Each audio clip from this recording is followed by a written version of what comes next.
Hello all and welcome to The Big Story, where we discuss the hottest topics of the day right in the heart of the newsroom. I'm Haryanto, coming to you live from the Straits Times. Now we are streaming on Facebook and on YouTube, so be sure to comment, share and like our video. While you are at it, subscribe to our channel and hit the bell button so that you'll be alerted to our videos. I'll have my newsroom colleagues joining me today to talk about the stories that got you talking. Now in world news, unrest continues to grip Hong Kong as the leader Carrie Lam said violent protests will push city down the path of no return. She added the Asian financial hub's recovery from anti-government protests could take a long time. More than 200 flights have been cancelled after protests shut down the Hong Kong airport yesterday, but operations have resumed early this morning. Protesters have said they plan to return to the airport later in the day to resume their demonstrations. Now here's a short clip of the press conference with Carrie Lam. In terms of withdrawing the bill, using this specific term which the protesters have called for, do you, as Hong Kong's leader, have the autonomy to decide to withdraw the bill? Yes or no? Or is this something that Beijing has to approve as well? In other words, have your hands been tied by Beijing in not allowing the bill to be withdrawn? Well, actually, this question has been answered on previous occasions. But you've evaded the question Number one, on numerous occasions. As we have all heard from the spokesman of the Hong Kong and Macau Affairs Office, the central government is still confident that I myself, as the government of the Hong Kong SAR, together with the police force, that we are still capable of resolving this crisis. Do you have the autonomy or not to withdraw the extradition bill, please? The second point I want to make. Could you answer that specific question? In response to the various demands that we have heard, we have considered all factors and came up with a response that we have rehearsed time and again over the last 2 months. Thank you very much. Do you have the autonomy or not to withdraw the extradition bill? Answer your question, please. You have not answered the question. You've evaded the question. Now there we have it, the press conference that Carrie Lam had. Now for the full video, you can visit our website at www.straitstimes.com. Now to tell us more about the situation in Hong Kong, I have regional correspondent Elizabeth Law with me. Welcome, Liz. Hi, hello. This is our second time, right? Talking about Hong Kong, I think. Our second time together. I think my third time up here. All right. So Liz, first of all, right, what is this path of no return that Chief Executive Carrie Lam was referring to? And really, are her hands tied, like we saw in the clip? Right. Okay, so firstly, before I start, I think I need to give a shout out to our team on the ground. So we've got our Hong Kong correspondent, Claire, who was actually on that plane yesterday that got turned back. So she was meant to go back to Hong Kong and then she got sent to Guangzhou and then the plane from Guangzhou came back to Singapore. So rerouted? Yes, yes. So she was on that flight, and if you follow her on Twitter, you can see all her adventures about it. And right now, so since Claire is in limbo back here, we've got Yan Liang, our China correspondent, who is now on the ground, and right now, from the messages I last saw, in fact, in the airport with all the protesters.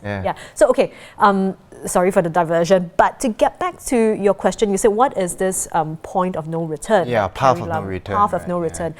Very dramatic, very doomsday sort of phrase. But Carrie Lam also used another phrase today that was slightly dramatic, which is the abyss. In Cantonese, she said, 粉身碎骨的深淵.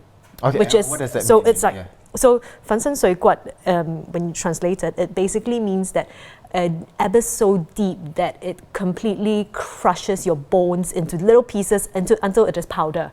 Oh. So it is really, really dramatic. It's basically like the point of no return beyond no return. Okay, so what is she actually saying? I mean, I can't read her mind because I'm a journalist, I'm not a clairvoyant. But usually when governments or administrations use this phrase, it's a warning to people as well that you could come to the time where society will have chaos, you have a struggling economy, and society is split to a point beyond repair, then people can no longer come together and have reasonable discussions. I think the airport is the largest disruption to the economy so far. It is quite serious. We've seen a letter yesterday from the former chairman of Wheelock Holdings. Wheelock, like the company that owns Wheelock Place. Oh, okay. Okay, so super, super rich. And basically he claims that since these protests have started, he has lost $1 billion off his personal net worth. Oh, wow. Yeah, so I mean, so that's that. Yep. And then, sorry, to get back to your question, Yeah. you asked about her hands being tied. Yeah, is it really the case? The short answer to that is, I mean, you saw the clip. Yeah. Did she answer the question? She evaded, right? Right. Yeah, and right. that is what a lot of the reporters on ground also have been saying. Hey, you're evading the question. You're not answering the question. Yes. Please answer the question. Yes. So I mean, the short answer to that, which obviously she cannot say, is yes. Yeah. Because ultimately, Hong Kong is a part of China. She is still accountable to Beijing because Hong Kong they ultimately have the ultimate administrative right Yeah, yeah. to Hong Kong. So Yeah. the short answer to that is yes. And Liz, talking about China, so it seems China is losing patience. Yeah. And it's losing patience so much faster than during the umbrella movement previously. Why is this so? Well, the fact is that during the umbrella movement, if I can help viewers to remember a bit, was that at the time it was basically a lot of people sat down on main thoroughfares in Admiralty. They set up camps there. They were living there, and they were asking for electoral reforms. That was it. It was mostly concentrated to one part. There was small various encampments in like Mong Kok and Tsim Sha Tsui, but that was about it. Whereas for this, how many weeks has it been? 10 weeks. Okay.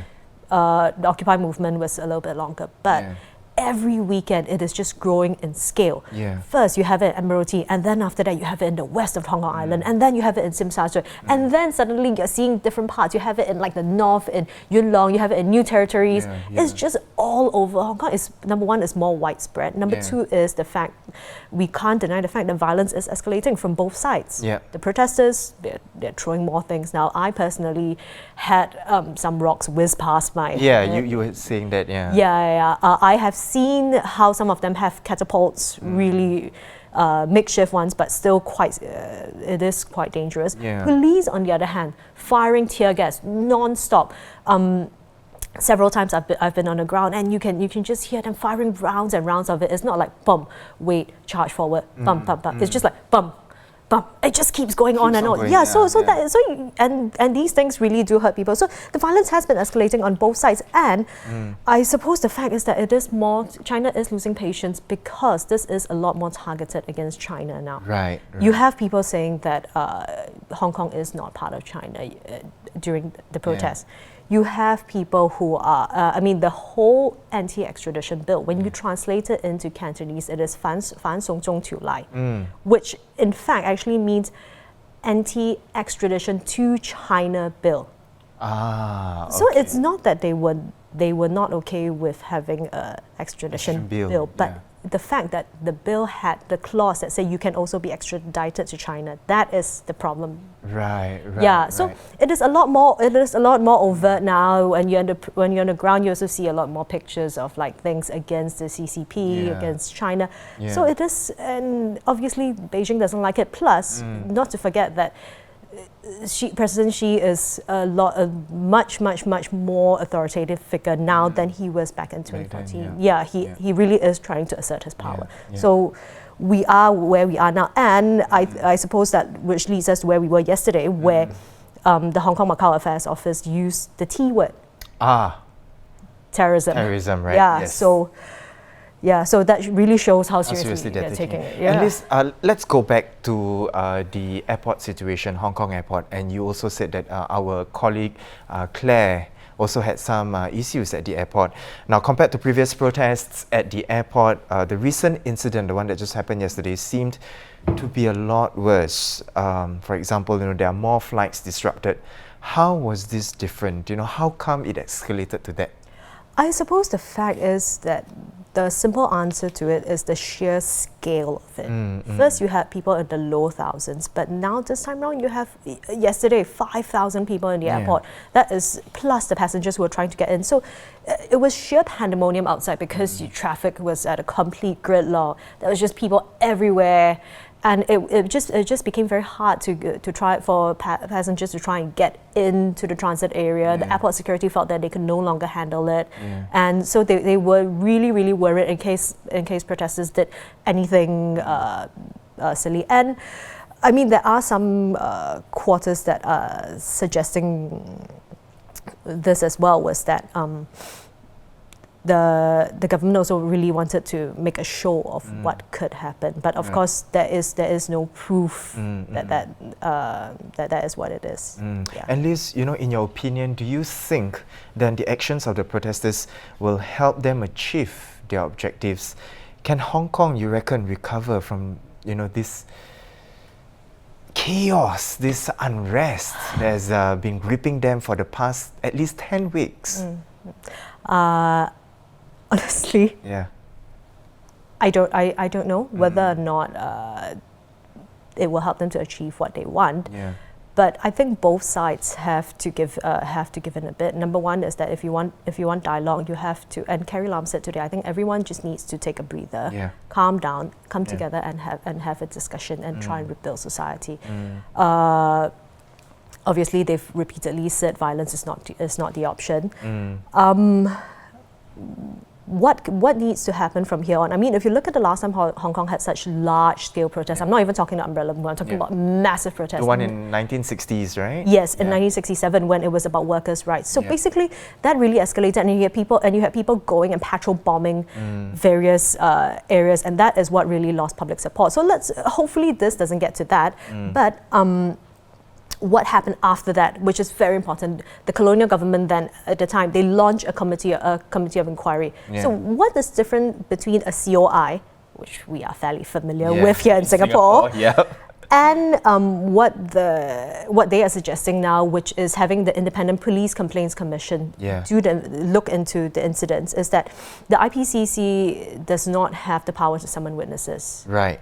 Subpoena people, whereas a COI can. Yeah. Yes. So basically the British government had that, and then based on the COI, they then introduced a whole raft of new measures to help improve Hong Kongers' lives. And so hopefully the government would do that, but why they have consistently refused an independent inquiry partially is because the police associations, there are 4 major police unions that are opposed towards it. Right. So hopefully both sides will calm down and then maybe come towards a discussion. To a certain consensus of sorts. Once again, thank you so much, Liz, for coming into the show to tell us more a bit about the situation in Hong Kong, and especially following Carrie Lam's press conference and really the almost hyperbolic kind of terms that she's been using, to explain the situation there. Now, for more on Hong Kong, please, you can follow our correspondents, Claire as well as Liz, on their Twitter handles. They will be updating